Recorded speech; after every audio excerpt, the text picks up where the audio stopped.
नमस्कार, आप देख रहे हैं 4 PM और मैं हूं आपके साथ निधि तिवारी। इस वक्त मिडिल ईस्ट में तबाही का भयानक मंजर देखने को मिल रहा है। हजारों बेकसूर लोग मारे जा रहे हैं।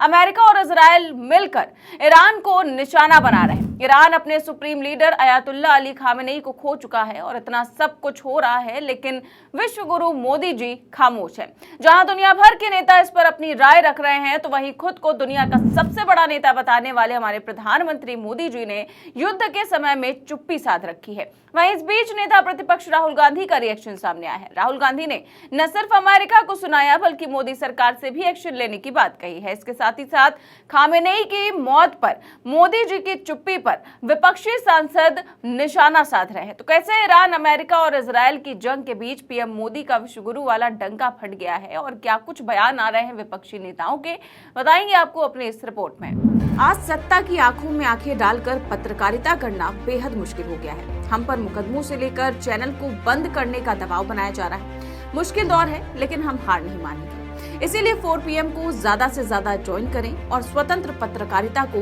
जिंदा रखने के लिए जितना हो सके हमारा आर्थिक सहयोग करें। उम्मीद है कि आपके सपोर्ट से ये जंग भी हम जीत जाएंगे। अब देखिए, जैसे ही कल ट्रंप ने कैमरे के सामने आकर इस जंग की घोषणा की थी, उसके बाद से ही दुनिया भर के नेताओं ने इस पर अपनी प्रतिक्रिया देना शुरू कर दी। रूस ने ईरान पर हमले को गलत बताया। ईरान के दोस्त रूस ने इन हमलों की कड़ी निंदा की।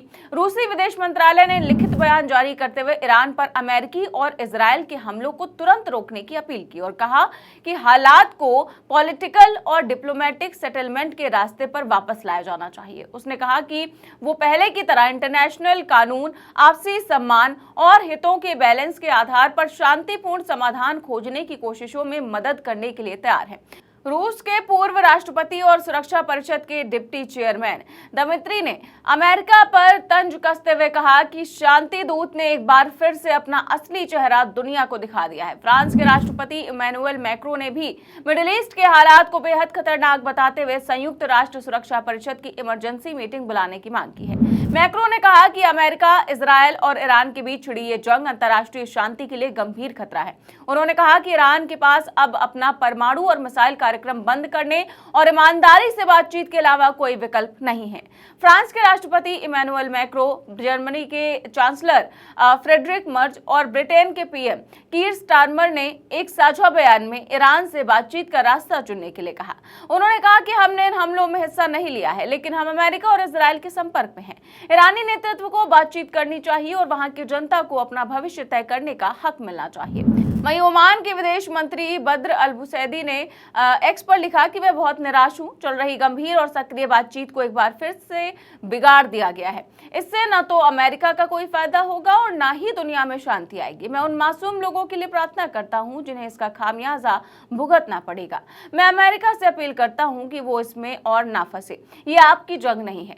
वहीं इस जंग के ऐलान के बाद ट्रंप को अपने ही देश में भारी विरोध झेलना पड़ रहा है। न्यूयॉर्क के मेयर जोहरार ममदानी ने ईरान पर अमेरिका इजराइल के हमले की कड़े शब्दों में निंदा की है।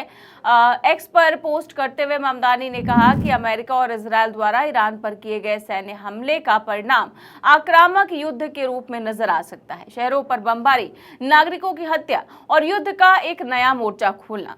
अमेरिकी ऐसा नहीं चाहते। वो सत्ता परिवर्तन के लिए एक और युद्ध नहीं चाहते। वो महंगाई के संकट से राहत चाहते हैं। वो शांति चाहते हैं। वहीं भारत की बात करें तो मिडिल ईस्ट में पैदा हुए हालातों पर लोकसभा के नेता प्रतिपक्ष राहुल गांधी ने चिंता व्यक्त की है। उन्होंने केंद्र सरकार से आग्रह किया है कि वो वहां पर रह रहे भारतीयों की सुरक्षा सुनिश्चित करने के लिए तुरंत और सक्रिय कदम उठाएं। राहुल गांधी ने कल ही सोशल मीडिया प्लेटफॉर्म एक्स पर पोस्ट करते हुए लिखा था कि अमेरिका, इजराइल और ईरान के बीच तेजी से बढ़ते तनाव बेहद चिंताजनक है। राहुल ने मिडिल ईस्ट में रह रहे भारतीयों की सुरक्षा को लेकर मोदी सरकार से अपील भी की कि वो भारतीयों की सुरक्षा सुनिश्चित करने के लिए तुरंत और सक्रिय कदम उठाएं। वहीं कई विपक्षी सांसदों ने भी मोदी जी के इजराइल दौरे को लेकर सवाल उठाए हैं। अब ओवैसी ने प्रधानमंत्री मोदी के इजराइल दौरे की कड़ी आलोचना करते हुए कहा कि भारत सरकार मुसलमानों पर जुल्म के लिए जिम्मेदार ताकतों के साथ मिल रही है, जबकि अल्पसंख्यकों के खिलाफ हो रहे जुल्म पर शांत है। वहीं पीएम मोदी के इजराइल दौरे पर तंज कसते हुए उन्होंने क्या कुछ कहा, सुनिए। और बड़ी अफसोस की बात है कि प्रधानमंत्री इजराइल को चले गए, फिर उनको वहां पर एक उनकी नेसेट में, पार्लियामेंट में एक अवार्ड भी दे दिया गया। और प्रधानमंत्री के वजीर आजम की मौजूदगी में वहां के अपोजिशन ने वॉकआउट भी कर दिया। इजराइल ने नरेंद्र मोदी के इस विजिट को इस्तेमाल किया हमला करने के लिए और दुनिया को बताने के लिए कि भारत उनके साथ खड़ा हुआ है, बल्कि ये बेट्रेयल है। हम पूछना चाह रहे हैं बीजेपी और देश के प्रधानमंत्री और उनके सरकार से कि क्या नेतन्याहू ने हमको बताया था प्रधानमंत्री को? अरे बताया तो प्रधानमंत्री को निकल के आ जाना चाहिए, जिस तरह वाजपेयी ने किया था 79 में। और अगर नहीं बताया तो फिर इजराइल ने इस्तेमाल किया हम लोगों को। ये बड़ी तकलीफदेह बात है। वहीं संजय सिंह ने लिखा कि मोदी जी आज क्या हुआ? आपने तो ईरान के राष्ट्रपति की मौत पर राष्ट्रीय शोक घोषित किया था। ईरान के सुप्रीम लीडर खामेनेई की मौत पर शोक का एक ट्वीट करने की आपकी हिम्मत नहीं हो रही है, इसीलिए कि जिम्मेदार अमेरिका है। देश को ऐसा डरपोक प्रधानमंत्री नहीं चाहिए जो ट्रंप की कठपुतली हो। वहीं प्रियंका गांधी ने लिखा कि लोकतांत्रिक जगत के तथाकथित नेताओं द्वारा एक संप्रभु राष्ट्र के नेतृत्व की लक्षित हत्या और असंख्य निर्दोष लोगों की हत्या निंदनीय है और इसकी कड़ी निंदा की जानी चाहिए, चाहे इसके पीछे कोई भी कारण बताया जाए। ये दुखद है कि कई राष्ट्र अब इस संघर्ष में घसीटे गए हैं। दुनिया को शांति की जरूरत है, अनावश्यक युद्धों की नहीं। दुनिया के प्रभारी लोगों को महात्मा गांधी के शब्दों को याद रखना चाहिए। आंख के बदले आंख पूरी दुनिया को अंधा कर देती है। मुझे आशा है कि इजरायल के प्रधानमंत्री और राष्ट्रपति ट्रंप के समक्ष नतमस्तक होने के बाद हमारे प्रधानमंत्री प्रभावित देशों में फंसे सभी भारतीय नागरिकों को सुरक्षित वापस लाने के लिए हर संभव प्रयास करेंगे।